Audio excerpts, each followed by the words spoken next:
জিহ্বার অপরাধ থেকে যেহেতু বাঁচবেন, রমজানের প্রথম রাত শুরু হইলে ইবলিস কিন্তু বন্দী। এখন ইবলিস এখন থেকে কিছু মানুষ তৈরি করে যাইতেছে যে আমি তো থাকবো না, তোমাদেরকে কিছু দায়িত্ব বুঝাই দিতেছে। রমজান এই দায়িত্বগুলো পালন করার জন্য আপনাদের কাছে আসবে অনেকে। যেমন আপনি কোরআন পড়তেছেন মসজিদে বসে বসে, নিয়ত করছেন 3 পারা পড়বেন। وَإِذَا قِيلَ لَهُمْ تَعَالَوْا إِلَى مَا أَنزَلَ اللَّهُ وَإِلَى الرَّسُولِ, আপনি বসে বসে পড়তেছেন, একজনের পিছন দিয়ে এসে আসসালামু আলাইকুম। আচ্ছা, আপনার কি দরকার এখন সালাম না দেওয়া?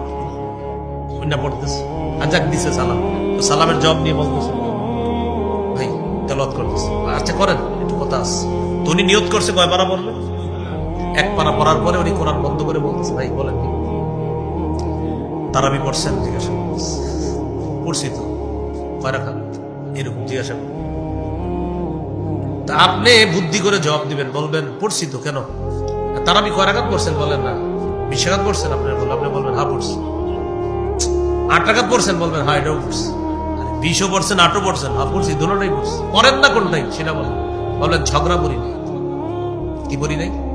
তা পড়ছেন কোনটা? 20ও পড়ছি 8ও পড়ছি। এটা কেমনে?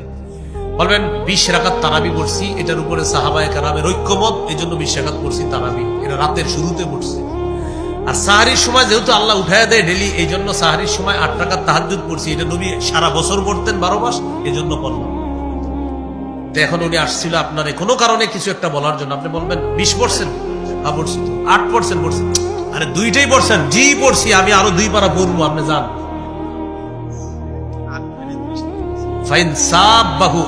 নবী বলছেন কেউ যদি ঝগড়া করতে আসে বলে দিবা ইন্নী ইমরুউন সাইম, আমি রোজাদার, ঝগড়া করবো।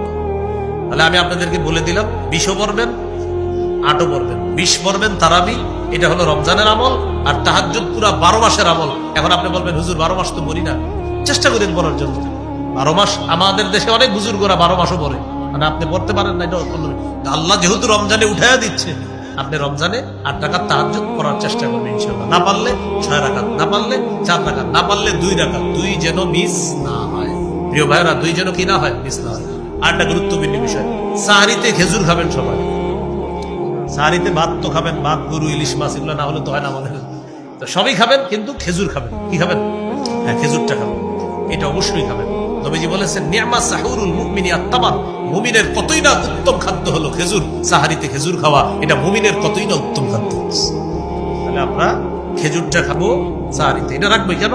কোনো কেন নাই, আমার নবী খেয়েছেন, আমি খাবো, এই জন্য। ভালো থাকবেন ইনশাআল্লাহ। রমজানে কেউ যদি কথা বলতে আসে বলবেন কি 100 বার সুবহানাল্লাহ কথা বলতে আসে। যদি আরো বলে কথা বলতে চায়, ভাই একটু কিলবিল করতেছে মুখটা, ঠিক আছে 100 বার আল্লাহু আকবার। আরে ভাই পড়ছি তো, আরো আবার বলবে লা ইলাহা ইল্লাল্লাহ 100 বার। তো করার পর আপনার বলবে ভাই মুখ তো চলতে চায় না, আলহামদুলিল্লাহ 100 বার।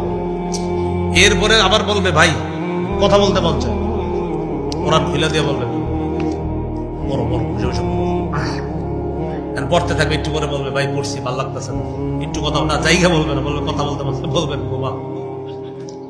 কি বলবেন? কথা বলবো। কেন ভাই? ভাই কথা, ভালো কথাও বলা যায় রমজানে, কিন্তু তুমি কোন ভালো কথা বলার পরে আবার হঠাৎ কি জানি শুরু করো, বিপদ হয় কিনা। আমরা মূলনীতি শিখছি, রোজা হলো জাহান্নাম থেকে বাঁচার ঢাল, এটা ছিদ্র হয় গীবত আর মিথ্যা দিয়ে, মিথ্যা আর গীবত হয় জিহ্বা দিয়ে। এই জন্য তুমি যেহেতু জিহ্বা চালাইতেছো, সুবহানাল্লাহ দিয়ে চালাও, আল্লাহু আকবার দিয়ে চালাও, আলহামদুলিল্লাহ দিয়ে চালাও, লা ইলাহা ইল্লাল্লাহ দিয়ে চালাও, কোরআন দিয়ে চালাও। ভাই অনর্থক কথার যদি নিয়ত করে থাকো, আল্লাহর রাস্তায় এখান থেকে যাও, না হয় ঘুমায় থাকো, আমি উঠে দিব তোমাকে। মনে থাকবেন ইনশাআল্লাহ।